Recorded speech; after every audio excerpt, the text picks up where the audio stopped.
Suamiku pergi di depan mataku. Assalamualaikum warahmatullahi wabarakatuh. Apa kabar Bunda? Semoga Allah selalu memberikan kebahagiaan. Sore itu, langit Jakarta seolah kehilangan warnanya. Abu-abu yang berat menggantung rendah, membawa hawa dingin yang menusuk hingga ke tulang. Arini berdiri di lobi gedung perkantoran setinggi 20 lantai itu, merapatkan blazer hitamnya. Di sekelilingnya, orang-orang berlarian mengejar bus atau membuka payung. Namun Arini tetap diam. Ia punya janji yang tak pernah meleset. Pukul 17.02, ponsel di genggamannya bergetar. Sebuah pesan singkat muncul, membuat sudut bibirnya terangkat. Sayang, jalanan sedikit macet karena mulai rintik. Aku sudah di lampu merah persimpangan depan. 5 menit lagi sampai. Tunggu di tempat biasa ya. Jangan nekat lari ke mobil kalau hujan deras. Nanti kamu sakit. Arini mengetik balasan dengan jempol yang lincah. Iya mas, cerewet. Aku tunggu. Hati-hati, aspalnya licin. 5 menit kemudian, sebuah sedan hitam yang sangat ia hafal muncul dari balik tikungan. Itu adalah mobil yang mereka beli dengan menabung selama 3 tahun. Mobil yang menjadi saksi bisu pertengkaran kecil tentang musik apa yang harus diputar, hingga rencana-rencana masa depan tentang kursi bayi yang akan dipasang di jok belakang. Rian, suaminya, terlihat di balik kaca depan yang mulai dibasahi rintik hujan. Ia mengenakan kemeja biru muda. Kemeja favorit Arini karena warna itu membuat mata Rian terlihat lebih hidup. Rian melihatnya. Ia tersenyum lebar, menunjukkan deretan gigi rapinya yang selalu berhasil menenangkan hati Arini. Rian melambaikan tangan kirinya, sementara tangan kanannya memegang ponsel di telinga. Ponsel Arini berdering, ia mengangkatnya. Halo mas, sudah kelihatan, ucap Arini, suaranya renyah oleh kebahagiaan sederhana. Aku putar balik di depan ya sayang. Tadi aku mampir beli martabak telur di tikungan dekat kantormu. Masih panas, baunya memenuhi mobil. Kamu pasti lapar kan? Suara Rian terdengar sangat dekat, seolah ia berbisik tepat di telinga Arini. Tahu aja kalau aku lapar mas. Ya sudah, cepat putar baliknya, hujan makin deras nih. Oke Nyonya Rian, tunggu ya, I love you. I love you too mas. Lampu lalu lintas di persimpangan itu berubah hijau. Mobil Rian bergerak perlahan untuk berputar arah. Arini memperhatikan gerakan mobil itu dengan tatapan penuh kasih. Namun dalam hitungan detik, waktu seolah melambat secara paksa. Dari arah berlawanan, sebuah truk kontainer raksasa melaju dengan kecepatan tinggi. Suara klakson panjang yang memekakkan telinga membelah udara, diikuti suara decitan ban yang beradu dengan aspal basah. Suara yang terdengar seperti teriakan logam yang tersiksa. Truk itu kehilangan kendali karena rem yang blong, meluncur miring dan menghantam tepat di sisi pengemudi mobil Rian. Suara tabrakan keras menggema di udara. Suara benturan itu begitu keras hingga Arini merasakan getaran di bawah kakinya. Mobil sedan itu terlempar, berputar di udara seperti mainan plastik. Sebelum akhirnya mendarat dalam keadaan ringsek dan hancur di pembatas jalan. Mas, bisik Arini. Ponselnya masih menempel di telinga. Di seberang sana tidak ada lagi suara Rian. Yang terdengar hanyalah suara gesekan logam, pecahan kaca yang jatuh, dan keheningan yang jauh lebih menakutkan daripada ledakan tadi. Mas Rian, Arini berteriak. Ia berlari menembus hujan yang tiba-tiba tumpah dengan derasnya. Ia tidak peduli pada genangan air. Dia tidak peduli pada mobil-mobil lain yang mengerem mendadak menghindarinya. Ia sampai di depan mobil yang sudah tak berbentuk itu. Asap mengepul dari kap mesin. Bau bensin dan bau amis darah menyengat penciumannya. Di dalam sana, di balik kantong udara yang pecah, ia melihat kemeja biru itu. Kemeja biru yang kini berubah warna menjadi merah tua. Mas, bangun. Mas Rian, buka pintunya. Arini menarik gagang pintu yang macet total. Tangannya berdarah karena terkena pecahan kaca, tapi ia tidak merasakannya. Tolong, siapa saja tolong suami saya. Rian diam. Kepalanya terkulai ke samping, matanya setengah terbuka, namun tak lagi melihat Arini. Di kursi belakang, sekotak martabak telur yang tadinya hangat, kini terlempar dan terbuka. Isinya berserakan di antara pecahan kaca. 3 hari setelah gundukan tanah merah itu ditaburi bunga, rumah mereka terasa seperti sebuah museum kesedihan. Tidak ada suara televisi yang menyiarkan pertandingan bola. Tidak ada suara keran air di kamar mandi. Tidak ada tawa yang biasanya pecah saat mereka menonton komedi bersama. Arini duduk di lantai dapur yang dingin. Matanya terpaku pada satu objek di atas meja makan kayu mereka. Sebuah cangkir keramik biru tua dengan sisa kopi hitam di dalamnya. Arini, makanlah sedikit. Ini ada bubur panas. Maya, kakaknya, mencoba membujuk. Ia meletakkan tangan di bahu Arini yang terasa sangat kurus hanya dalam 3 hari. Arini tidak bergeming. Mbak, tahu tidak? Pagi itu, Mas Rian terburu-buru. Dia bilang ada rapat penting pukul 8. Dia hanya minum kopi ini 2 teguk. Ucap Arini. Maya menghela napas panjang. Matanya berkaca-kaca. Rin, dia bilang, sayang kopinya jangan dibuang ya. Nanti sore kalau aku pulang, aku panaskan lagi. Kita minum bareng sambil cerita.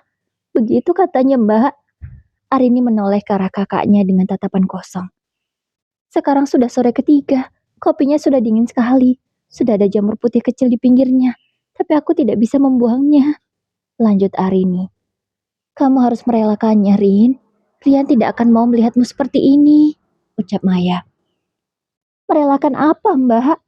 Merelakan janji yang belum dia tepati. Arini bangkit perlahan, mendekati cangkir itu. Ia menyentuh pinggiran porselennya dengan ujung jari yang gemetar.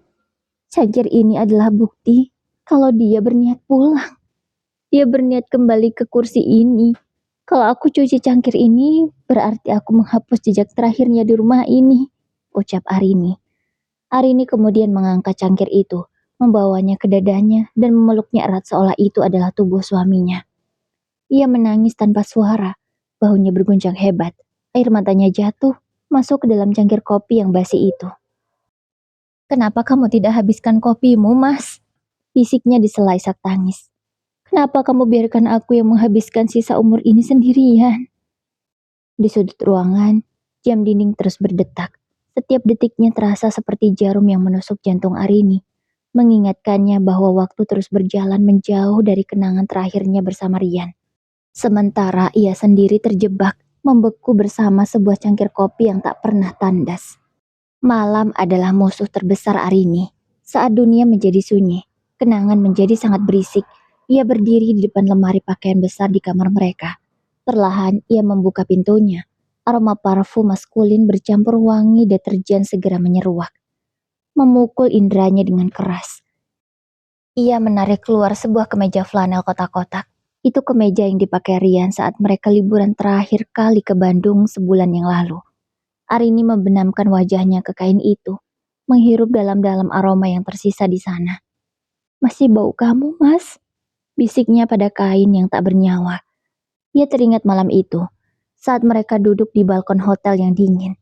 Rian memeluknya dari belakang, menyampirkan kemeja ini ke bahu Arini karena ia menggigil. Jangan sampai sakit, Rin. Kalau kamu sakit, siapa yang bakal ngurusin aku yang manja ini? Goda Rian saat itu sambil mencium pucuk kepalanya. Arini tersenyum pahit mengingatnya. Sekarang aku tidak sakit, Mas. Tapi kamu tidak ada untuk aku urus. Bisiknya. Ia membawa kemeja itu ke tempat tidur, meletakkannya di sisi kasur yang kosong. Ia lalu meraih botol parfum Rian yang berdiri di atas meja rias. Dengan tangan bergetar, ia menyemprotkan parfum itu ke bantal Rian. Sekali, 2 kali, berkali-kali sampai ruangan itu dipenuhi aroma suaminya. Rin, kamu belum tidur? Suara ibunya terdengar dari balik pintu.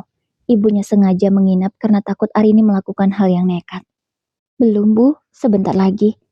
Jawab Arini sambil menghapus air mata dengan lengan bajunya. Ibunya masuk, melihat botol parfum di tangan Arini dan bantal yang basah. Beliau tidak marah, hanya mendekat dan memeluk putrinya. Aromanya akan hilang, Rin. Biarpun kamu semprotkan sebotol sekaligus, aromanya akan tetap hilang, ucap sang ibu. Jangan katakan itu, Bu. Tolong jangan, rintih Arini.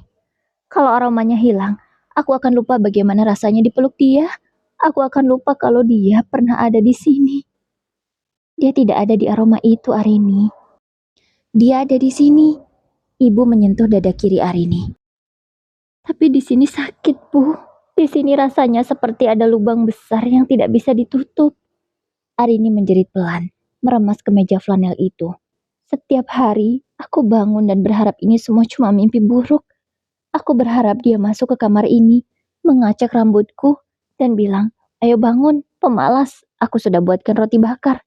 Tapi tidak ada, Bu. Cuma baju-baju ini yang tersisa. Malam itu, Arini tidur dengan memeluk kemeja flanel dan bantal yang wangi parfum. Mencoba menipu jiwanya yang hancur bahwa suaminya hanya sedang terlelap di sampingnya. Meski ia tahu saat pagi datang, ia akan kembali terbangun dalam kenyataan yang dingin. Minggu kedua berlalu seperti kabut tebal yang tak kunjung tersingkap. Bagi Arini, waktu bukan lagi tentang jam atau hari, melainkan tentang seberapa banyak sisa keberanian yang ia miliki untuk sekedar membuka mata. Sore itu, ibu mertuanya, Ibu Rahmi, datang berkunjung. Beliau membawa rantang berisi masakan rumahan, opor ayam dan sambal goreng ati, makanan kesukaan Rian. Makanlah sedikit Arini, ibu sengaja masak ini untukmu, ujar Ibu Rahmi dengan suara yang berusaha tegar, meski gurat kesedihan di wajahnya tak bisa disembunyikan. Kehilangan Rian adalah kehilangan putra tunggalnya. Namun melihat menantunya layu seperti bunga yang tercabut akarnya, ia berusaha menahan duka sendiri. Mereka duduk berhadapan di meja makan kayu yang biasanya menjadi tempat paling hangat di rumah itu. Arini menatap piring di depannya dengan pandangan kosong. Tanpa sadar, tangannya bergerak mengambil satu piring tambahan dari rak. Meletakkannya di posisi seberang tempat ia duduk, lalu menuangkan nasi dan lauk ke atasnya. Ibu Rahmi terdiam. Matanya berkaca-kaca melihat pemandangan itu. Arini, Rian sudah gak ada di sana, nak. Tangan Arini berhenti di udara, memegang sendok besar berisi kuah opor. Ia menatap piring di depannya, lalu menatap kursi kosong yang biasanya diduduki Rian.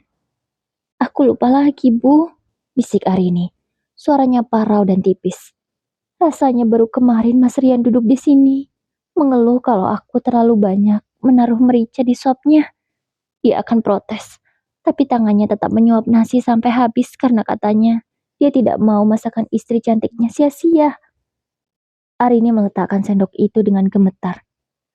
Biasanya, setiap kali kami makan, Mas Rian selalu punya cerita tentang bosnya yang galak, tentang kucing kantor yang melahirkan di kolong mejanya, atau tentang rencana liburan kita tahun depan. Sekarang, kenapa meja ini jadi begitu luas? Kenapa suara denting sendok ini terdengar seperti hantaman palu? Ibu Rahmi meraih tangan Arini, meremasnya lembut. Ibu tahu sayang, ibu juga merasakannya. Setiap kali ibu masak, ibu selalu ingin memanggil namanya untuk mencicipi. Bu, Arini menatap ibu mertuanya dengan mata yang banjir air mata. Bagaimana caranya berhenti menunggu? Setiap kali pintu depan berderit karena angin, jantungku berdegup kencang. Aku pikir itu dia. Aku pikir dia kembali karena lupa membawa kunci. Aku ingin berteriak padanya. Mas, jangan bercanda seperti ini. Ini tidak lucu. Tapi kenyataannya dia memang tidak akan pernah membuka pintu itu lagi, Bu. Ucap Arini. Sore itu, opor ayam yang lezat mendingin tanpa tersentuh. Mereka berdua hanya bisa menangis dalam diam, saling berpegangan tangan di atas meja yang kini terasa seperti gurun pasir yang luas dan sunyi. Malam telah larut, namun cahaya dari layar ponsel Arini masih menerangi wajahnya yang pucat di kegelapan kamar. Ia berbaring miring, menatap kolom percakapan WhatsApp yang dinamai Mas Rian. Pesan terakhir yang dikirim Rian masih ada di sana. Bertanggal 2 minggu yang lalu. I love you too, Mas. Balasan Arini tepat sebelum kecelakaan itu terjadi. Namun di bawah pesan itu, kini berderet pesan-pesan baru yang hanya menunjukkan centang satu abu-abu. 2145. Mas, aku baru saja menonton film yang kita tunda bulan lalu. Filmnya tidak seru tanpa komentarmu yang sok tahu. Kamu di mana? Pulanglah. Aku takut sendiri. Jam 2.15. Hujan lagi, Mas. Aku merapatkan selimut, tapi rasanya tidak hangat. Biasanya kamu yang memelukku kalau aku kedinginan. Jangan lama-lama di sana ya. Jam 7.30. Hari ini aku harus ke kantor lagi. Aku tidak tahu bagaimana caranya menyeberang jalan itu tanpa memegang tanganmu. Tolong jemput aku nanti sore ya. Aku tunggu di tempat biasa. Arini mengetik pesan baru lagi dengan jari yang gemetar. Air matanya jatuh menetes ke layar ponsel, membuat huruf-huruf di keyboard terlihat kabur. Mas, kenapa pesanku tidak dibaca? Aku tahu ponselmu rusak, tapi bukankah Tuhan bisa membacakannya untukmu? Tolong bilang pada Tuhan, Aku belum siap sesunyi ini. Aku ingin pulang ke kamu. Ia menekan tombol kirim, dan pesan itu bercentang satu. Arini tahu ini adalah bentuk kegilaan kecil, namun baginya, kolom chat ini adalah satu-satunya ruang di mana ia bisa bicara tanpa dianggap kasihan oleh orang lain. Di sini, Rian masih hidup. Di sini, Rian masih suaminya, bukan sekedar nama di atas batu nisan. Tiba-tiba, Arini melihat profil WhatsApp Rian. Foto profil itu masih foto mereka berdua saat merayakan ulang tahun pernikahan pertama di tepi pantai. Mereka tertawa, rambut Arini berantakan ditiup angin, dan Rian merangkul pundaknya dengan protektif. "Kamu kelihatan bahagia sekali di sini, Mas," bisik Arini sambil mengusap layar ponselnya. Seolah sedang membelai pipi Rian. "Kamu pergi saat kita sedang sayang-sayangnya. Kamu tidak memberi aku waktu untuk benci padamu, untuk bosan padamu. Kamu cuma memberiku waktu untuk merindukanmu sampai mati," ucap Arini lagi. Ia memeluk ponsel itu di dadanya, memejamkan mata dan membayangkan getaran ponsel yang menandakan balasan dari Rian. Namun, malam itu tetap hening. Hanya suara detak jantung Arini sendiri yang terdengar, berdegup lemah di dalam rumah yang kini telah kehilangan nyawanya. Senin pagi kembali menyapa dengan kejam. Bagi dunia, hidup harus terus berjalan.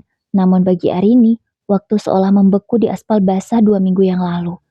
Hari ini adalah hari pertamanya kembali bekerja setelah cuti duka yang panjang. Tubuhnya terasa berat, seolah mengenakan pakaian terbuat dari timah. "Kamu yakin mau berangkat sekarang, Rin? Mbak bisa antar pakai taksi online kalau kamu belum sanggup menyetir," tawar Maya dengan raut cemas di meja sarapan. Arini menggeleng perlahan sembari mengaduk tehnya yang sudah dingin.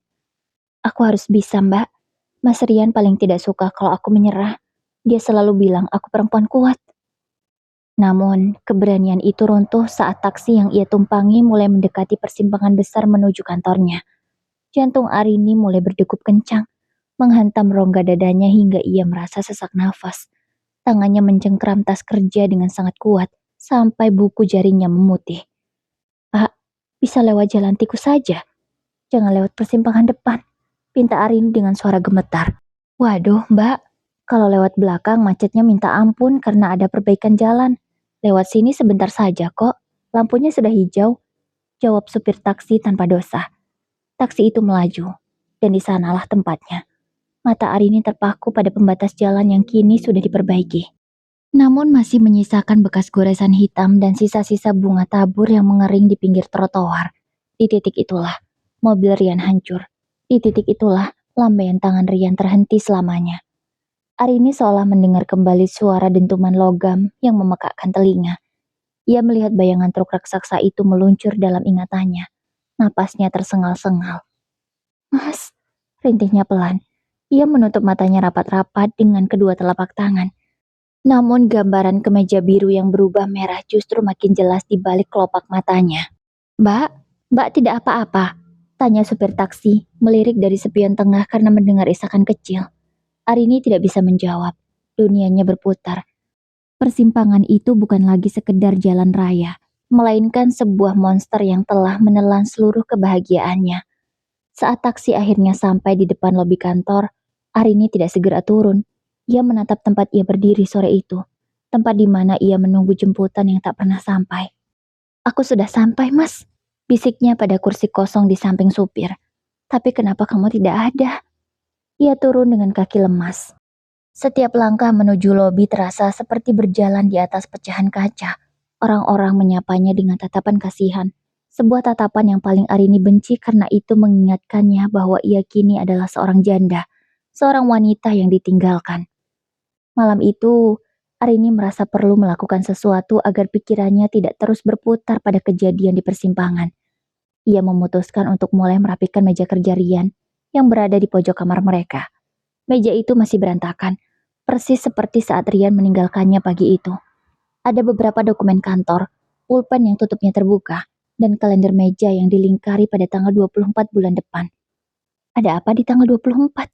Gumam Arini. Tanggal itu adalah hari ulang tahunnya yang ke-28. Arini menarik laci meja paling bawah yang biasanya terkunci.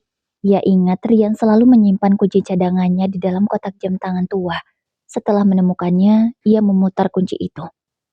Di dalam laci itu, tidak ada tumpukan dokumen penting. Arini menemukan sebuah kotak beludru kecil berwarna biru tua dan sebuah amplop coklat besar. Dengan tangan bergetar, ia membuka kotak beludru itu.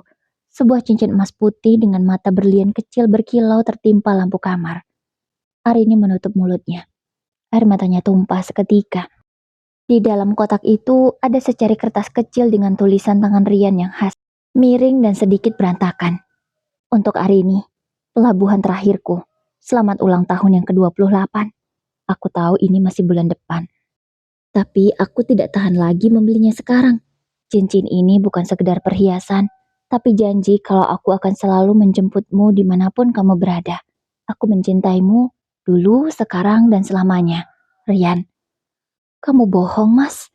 Arini terisak, memeluk kotak kecil itu di dadanya. Kamu bilang akan selalu menjemputku, tapi sore itu kenapa kamu tidak sampai? Kenapa kamu biarkan aku menunggu di bawah hujan? Ia kemudian membuka amplop coklat besar di samping kotak cincin. Isinya membuat jantung Arini seolah berhenti berdetak. Itu adalah brosur sebuah perumahan di daerah pinggiran kota yang sejuk, lengkap dengan formulir pemesanan yang sudah ditandatangani oleh Rian dan bukti stor uang muka. Di atas brosur itu, Rian menuliskan catatan kecil. Rumah masa depan kita, ada halaman belakang untuk kamu menanami mawar, dan kamar kecil di lantai atas yang nanti akan jadi kamar bayi kita. Kejutan. Arini terjatuh duduk di lantai, dikelilingi oleh rencana-rencana masa depan yang kini hanya menjadi tumpukan kertas tanpa arti. Rian telah menyiapkan segalanya. Ia telah merancang kebahagiaan mereka hingga bertahun-tahun ke depan. Ia ingin memberikan Arini sebuah rumah, sebuah keluarga, dan sebuah janji setia. Jadi ini alasan kamu sering lembur belakangan ini, Mas. Kamu bekerja keras untuk ini. Arini menatapi brosur itu. Gambaran rumah cantik di kertas itu terasa seperti ejekan baginya. Rumah itu tidak akan pernah menjadi nyata. Mawar-mawar itu tidak akan pernah tumbuh, dan kamar bayi itu akan tetap kosong. Di kesunyian malam, Arini menyadari satu hal yang paling menyakitkan. Rian tidak hanya pergi meninggalkannya, tapi ia juga pergi membawa seluruh masa depan yang telah mereka bangun bersama, menyisakan Arini sendirian di reruntuhan mimpi yang tak sempat terwujud. 1 bulan telah berlalu sejak penemuan rahasia di laci meja Rian. Arini masih sering terbangun di tengah malam, meraba sisi tempat tidur yang dingin, berharap semua ini hanyalah lelucon waktu yang kejam. Namun hidup memiliki caranya sendiri untuk memaksa seseorang terus melangkah, meski dengan kaki yang berdarah. Sahabat baik Arini, Sinta, datang sore itu. Ia tidak membawa belas kasihan yang berlebihan, melainkan sebuah ajakan paksa. Rin, pakai bajumu, kita keluar. Ada pameran buku dan kopi di pusat kota, ujar Sinta sambil membuka gorden kamar Arini yang sudah berhari-hari tertutup rapat. Aku tidak ingin kemana-mana, Sin. Aku lebih suka di sini, jawab Arini datar. Matanya menatap langit-langit. Kamu sudah sebulan di sini, Rin. Kamu tidak hidup. Kamu hanya sedang menunggu mati. Rian tidak akan tenang melihatmu menjadi hantu di rumahmu sendiri. Ayo mandi, aku tunggu 10 menit. Dengan gerakan mekanis, Arini menurut. Ia mengenakan kemeja berwarna coklat muda, warna yang tidak terlalu mencolok. Saat mereka berada di keramaian pameran, suara tawa orang-orang dan aroma kopi yang memenuhi udara terasa seperti serangan bagi Arini. Ia merasa asing.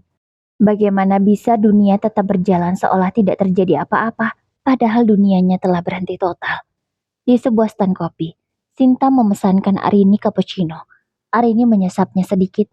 Untuk sesaat, rasa hangat cairan itu memberikan kenyamanan kecil. Ia bahkan sempat tersenyum tipis mendengar lelucon cinta tentang salah satu penulis buku di sana. Namun, senyum itu hanya bertahan beberapa detik. Tiba-tiba, rasa bersalah yang luar biasa menghantam dadanya seperti gada besi. Kenapa aku tersenyum? Bagaimana bisa aku menikmati kopi ini saat suamiku sudah membusuk di bawah tanah? Batinnya. Arini meletakkan cangkirnya dengan tangan gemetar. Wajahnya mendadak pucat. Ia merasa seperti seorang pengkhianat. Seolah dengan merasa sedikit bahagia, ia telah menghapus memori tentang Rian. Rin, ada apa? Tanya Sinta cemas. Aku harus pulang, Sin. Suara Arini tercekat. Tapi kita baru sampai, Rin. Aku tidak pantas di sini. Aku tidak pantas tertawa. Arini berdiri. Air matanya mulai menggenang. Dia meninggal karena mau menjemputku, Sin. Dia meninggal dalam perjalanan untuk membahagiakanku. Bagaimana bisa aku duduk di sini dan bersenang-senang? Sementara dia tidak akan pernah bisa merasakan hangatnya matahari lagi. Arini berlari meninggalkan keramaian itu, mengabaikan panggilan Sinta. Ia masuk ke dalam taksi dan menangis sejadi-jadinya. Di dalam hatinya, ia merasa bahwa setiap tawa yang ia keluarkan adalah sebuah dosa. Ia merasa bahwa berduka adalah satu-satunya cara untuk tetap setia pada Rian. Ia belum siap untuk sembuh, karena baginya sembuh berarti melupakan. Malam itu, setelah badai emosi di pameran kopi, Arini jatuh tertidur karena kelelahan fisik dan mental. Untuk pertama kalinya dalam berminggu-minggu, ia tidak bermimpi tentang kecelakaan itu. Tidak ada suara dentuman, tidak ada kaca pecah. Ia berada di sebuah taman mawar yang sangat luas. Langit di sana berwarna emas, persis seperti senja yang selalu Rian sukai. Di ujung jalan setapak, seorang pria berdiri membelakanginya, mengenakan kemeja biru yang bersih, tanpa noda darah sedikit pun. Mas, panggil Arini ragu. Pria itu berbalik, itu adalah Rian. Wajahnya terlihat sangat tenang, lebih muda, dan penuh cahaya. Ia tidak terlihat kesakitan. Rian tersenyum, senyum yang sama yang Arini lihat melalui kaca mobil sore itu. Mas Rian, Arini berlari dan menghambur ke pelukannya. Ia bisa merasakan kehangatan tubuh suaminya, aroma parfumnya yang maskulin, dan detak jantungnya. Jangan pergi lagi. Tolong, jangan pergi. Aku ikut kamu ya, Mas. Aku tidak sanggup di sini sendirian. Rian membelai rambut Arini dengan lembut, persis seperti yang biasa ia lakukan sebelum tidur. Arini sayang, lihat aku. Arini mendongak, matanya basah oleh air mata bahagia. Ayo kita pulang ke rumah baru yang kamu beli. Aku akan tanam mawar di sana, aku janji. Rian menggeleng pelan. Rumah itu bukan untukku, Rin. Itu untukmu, kamu harus mengisinya dengan tawa, bukan dengan air mata yang terus-menerus.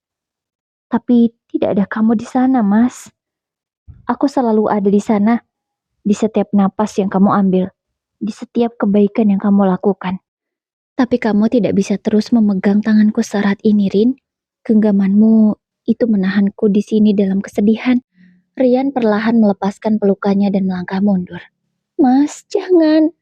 Arini mencoba menggapai tangan suaminya, namun jemarinya hanya menembus udara. Arini, lepaskan aku. Bukan berarti kamu melupakanku, tapi biarkan aku beristirahat dengan tenang. Hiduplah untukku, selesaikan semua mimpi yang belum sempat kita wujudkan. Aku akan menunggumu di ujung jalan nanti, tapi jangan sekarang, jalanmu masih panjang. Mas Rian, jangan tinggalkan aku lagi, teriak Arini. Rian melambaikan tangannya, lambaian yang lambat dan penuh kedamaian. Sebelum akhirnya sosoknya memudar menjadi cahaya putih yang menyilaukan. Arini terbangun dengan napas tersengal. Kamarnya gelap, sunyi dan dingin. Ia meraba dadanya yang berdegup kencang. Pipinya basah, tapi kali ini air matanya tidak terasa sesesak biasanya. Ia teringat kata-kata Rian dan mimpinya. Lepaskan aku. Untuk pertama kalinya sejak kecelakaan itu, Arini tidak merasa ingin berteriak. Ia duduk di tepi tempat tidur, menatap foto pernikahan mereka di dinding. Apa kamu benar-benar ingin aku bahagia, Mas? Bisiknya pada kegelapan. Keheningan malam itu terasa berbeda. Bukan lagi keheningan yang mengancam, melainkan keheningan yang memberi ruang bagi Arini untuk mulai merelakan. Ia menyadari bahwa mencintai Rian bukan berarti harus ikut mati bersamanya, melainkan dengan menghargai hidup yang masih ia miliki, hidup yang telah diperjuangkan Rian hingga detik terakhirnya. Pagi itu, Jakarta tidak lagi terlihat abu-abu di mata Arini. Matahari yang masuk melalui celah gorden menyentuh lantai kayu kamar yang kini mulai rapi. Arini berdiri di depan cermin, menatap bayangan dirinya sendiri. Wajahnya masih pucat dan matanya masih menyimpan sisa duka yang dalam. Tetapi ada sesuatu yang berbeda.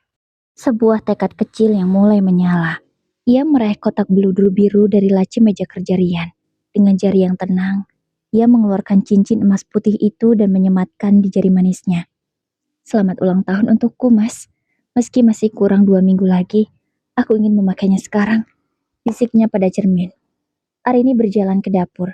Cangkir biru tua yang selama ini ia biarkan berdebu di atas meja itu kini ia ambil. Ia tidak lagi memeluknya dengan tangisan, Dengan perlahan dan penuh rasa hormat, ia membawa cangkir itu ke wastafel. Ia menyalakan keran, membiarkan air mengalir membilas sisa kopi yang telah mengering dan berjamur. Suara spons menggosok keramik itu terdengar seperti proses penyembuhan bagi jiwanya. Saat cangkir itu bersih dan kembali berkilau, Arini meletakkannya di rak piring. Ia tidak membuang memorinya, ia hanya membersihkan rasa sakitnya. Pukul 8, Arini sudah siap dengan pakaian kerjanya. Ia meraih kunci mobil. Selama ini, ia selalu menggunakan taksi karena takut menyetir, takut melewati persimpangan itu lagi. Namun hari ini, ia tahu ia harus menghadapinya. Ia masuk ke dalam mobil.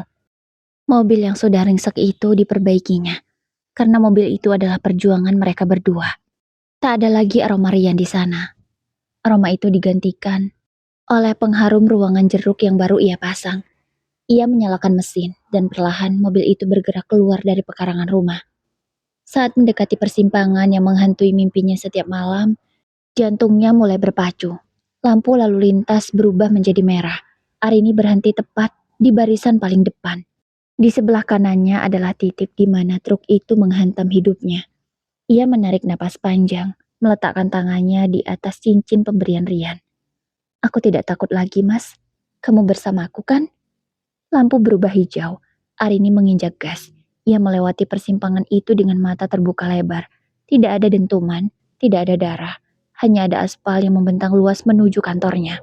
Ia berhasil. Ia baru saja melewati gerbang ketakutan terbesarnya. Sesampainya di kantor, Arini tidak menunggu di lobi. Ia berjalan dengan langkah pasti menuju meja kerjanya. Teman-temannya menyapa, dan kali ini Arini membalas senyum mereka. Bukan senyum palsu, melainkan senyum seseorang yang sudah benar-benar tegar. Sore harinya, saat jam pulang kantor tiba, hujan kembali turun. Arini berdiri di bawah kanopi lobi, tempat yang sama di mana ia kehilangan separuh jiwanya. Ia melihat mobil-mobil yang melintas, melihat pasangan-pasangan yang menjemput kekasih mereka. Untuk sejenak, ia merasa kesepian yang menusuk. Ia meraba ponselnya di saku, hendak mengirim pesan ke nomor Rian seperti biasa. Namun jarinya berhenti. Ia menarik napas dalam, menatap rintik hujan dengan tenang. Ia tidak lagi mengetik, "Mas, jemput aku." Sebagai gantinya, ia menyimpan ponselnya kembali. "Aku pulang sendiri ya, Mas. Aku bisa," gumamnya pelan. Arini membuka payungnya. Payung baru yang berwarna kuning cerah. Warna yang melambangkan harapan. Ia melangkah keluar dari lobi, menembus rintik hujan dengan langkah yang mantap. Ia tahu, Rian tidak lagi menunggunya di dalam sedan hitam di seberang jalan. Rian kini menunggunya di tempat yang lebih indah, di suatu waktu yang belum ia ketahui kapan akan tiba.